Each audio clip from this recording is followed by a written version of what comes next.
नमः ॐ विष्णुपादाय कृष्णप्रेष्ठाय भूतले श्रीमदे भक्तिवेदान्त स्वामिन् इति नामिने।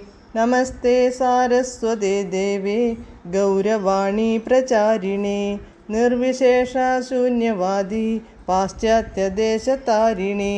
जय श्रीकृष्ण चैतन्य प्रभु नित्यानन्द श्री अद्वैत गदाधर श्रीवासादि गौरभक्तवृन्द। हरे कृष्ण कृष्ण कृष्ण हरे हरे, हरे राम राम राम हरे हरे। हरे कृष्ण कृष्ण कृष्ण हरे हरे, हरे राम राम राम हरे हरे। हरे कृष्ण कृष्ण कृष्ण हरे हरे, हरे राम राम ഹരേ ഹരേ. പരമദിവ്യോത്തമ പുരുഷനായ ശ്രീകൃഷ്ണ ഭഗവാന്റെ കഥകളാണ് ശ്രീകൃഷ്ണ എന്ന പുസ്തകത്തിലൂടെ പറയുന്നത്. ഓം നമോ ഭഗവതേ വാസുദേവായ, ഓം നമോ ഭഗവതേ വാസുദേവായ, ഓം നമോ ഭഗവതേ വാസുദേവായ. നാരായണം നമസ്കൃത്യ നരം ചൈവ നരോത്തമം ദേവീം സരസ്വതീം വ്യാസം തതോ ജയമുദീരയേത്.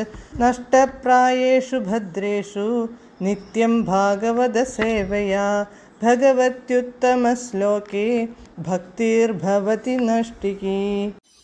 അധ്യായം 86. വേദമൂർത്തികളുടെ പ്രാർത്ഥന. Page number 891.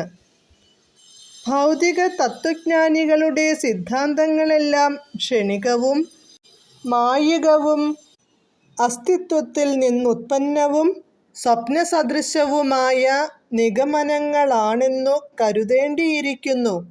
ഇത്തരം നിഗമനങ്ങൾ നമ്മെ നിരപേക്ഷ സത്യത്തിലേക്കു നയിക്കില്ലെന്നു തീർച്ച. ഭക്തിയുത സേവനത്തിലൂടെ മാത്രമേ നിരപേക്ഷ സത്യത്തെ സാക്ഷാത്കരിക്കാനാകൂ. ഭഗവാൻ ഭഗവത്ഗീതയിൽ പറയുന്നത് പോലെ ഭക്ത്യാ മാം അഭിജാനാതി, ഭക്തി കൊണ്ട് മാത്രമേ നമ്മെ അറിയാൻ പറ്റൂ.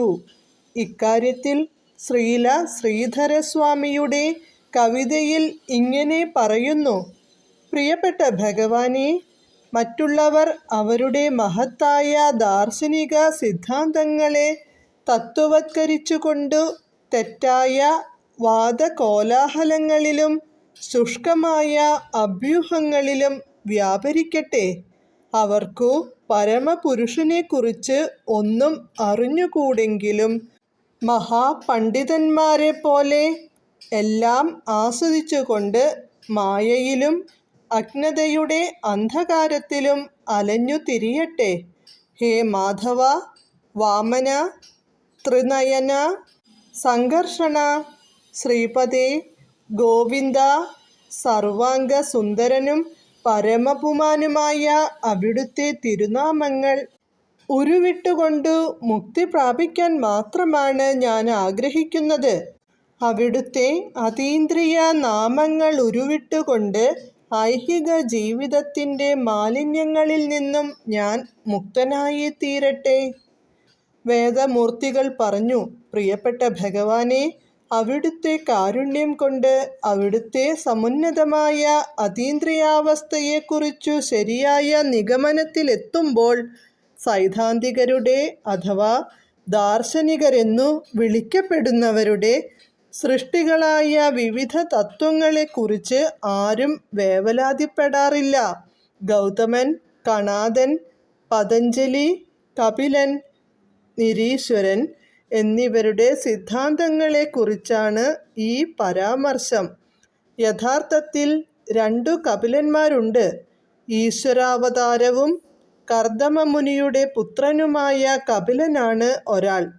മറ്റേയാൾ ആധുനിക യുഗത്തിലെ ഒരു നിരീശ്വരവാദിയും.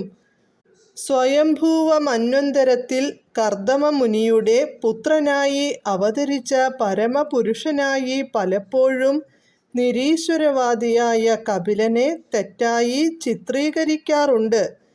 ഈശ്വരാവതാരമായ ഭഗവാൻ കപിലൻ വളരെ വളരെ പണ്ടാണ് അവതരിച്ചത്. ആധുനിക യുഗം വൈവസ്വത മനുവിൻ്റേതാണ്. അദ്ദേഹം അവതരിച്ചത് സ്വയംഭൂ മന്വന്തരത്തിലും. മായാവാദികളുടെ സിദ്ധാന്തമനുസരിച്ച് ജഗത്തു മിഥ്യയാണ് അഥവാ മായയാണ്. ബ്രഹ്മസത്യം, ജഗത് മിഥ്യ എന്നാണ് അവരുടെ തത്വോപദേശം. ബ്രഹ്മദീപ്തി മാത്രമാണ് സത്യമെന്ന് അവർ പറയുന്നു. അവർക്കു പ്രപഞ്ചപ്രത്യക്ഷം മായയാണ് അഥവാ മിഥ്യയാണ്. അതേസമയം വൈഷ്ണവ ദർശനമനുസരിച്ച് പ്രപഞ്ചപ്രത്യക്ഷത്തിന് കാരണം പരമപുരുഷനാണ്. തൻ്റെ പൂർണ്ണാംശങ്ങളിൽ ഒന്നിലൂടെ താൻ ഈ ഭൗതിക ലോകത്തിൽ പ്രവേശിക്കുന്നതുമൂലമാണ് സൃഷ്ടി നടക്കുന്നതെന്ന് ഭഗവാൻ ഭഗവത്ഗീതയിൽ പറയുന്നുണ്ട്. ഈ അസത്തും യഥാർത്ഥമല്ലാത്തത് അഥവാ താത്കാലികമായ പ്രപഞ്ച പ്രത്യക്ഷവും പരമമായ സത്തിൽ യഥാർത്ഥമായതു നിന്നുള്ള പ്രസരണമാണെന്നു വേദങ്ങളും പറയുന്നു. സർവവും പരബ്രഹ്മത്തിൽ നിന്നുദ്ഭൂതമാണെന്നു വേദാന്തസൂത്രവും നമ്മെ പഠിപ്പിക്കുന്നു. അങ്ങനെയിരിക്കെ ഈ പ്രപഞ്ച പ്രത്യക്ഷം അയഥാർത്ഥമാണെന്നു വൈഷ്ണവർ കരുതുന്നില്ല. ഭൗതിക ലോകത്തുള്ള സകലതിനെയും സർവേശ്വരനുമായി ബന്ധപ്പെടുത്തിയാണു വൈഷ്ണവ ദാർശനികർ കാണുന്നത്. ഹരേ കൃഷ്ണ.